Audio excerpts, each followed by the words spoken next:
alhamdulilahi rabbil alamin wasalaatu wasalaamu ala man la nabiyya ba'd. yonent bi sallallahu alayhi wasallam nee na gént na mu nekk ci àjjana wala gis bopp mu nekk àjjana mu déggee benn waay di tari alquran bu neex ndeysaan mu ne kii kan la ñu ne kii xaarisa la mu ni déggal waajur lii déggal waajur moo koy def. xaarisa ku déggaloon waajuram moo tax yàlla bi mu waxee wa qadaa rabbuka allaa ta'budu illaa iyyaahu bil waalidayni ihsaana yàlla wax boppam teg ci waajur bu la sa yaay woowee ni ko pendakaay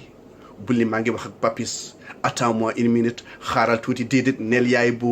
nga daw wuyu ko ndaxte kat déggal waajur day dugal àjjana wala taqul lahuma uf uf moitié moo la donc uf bu ko wax sa waajur na nga laaj sa bopp kañ nga gëj wax yaay booy loo bëgg yaay booy loo soxla ñoom tam ñu ne ko kan laa war a baaxal nekkaay mu ne sa waajur bu jigéen mu ne ku ci topp mu ne sa yaay booy ku ci topp mu ni yaay booy ku ci topp yaay booy ba quatrième bi mu ni baay booy donc na nga laaj sa bopp ndax yaa ngi déggal waajur boo bëggee ñaan toppatal sa ay waajur walhamdulilah rabbil alamin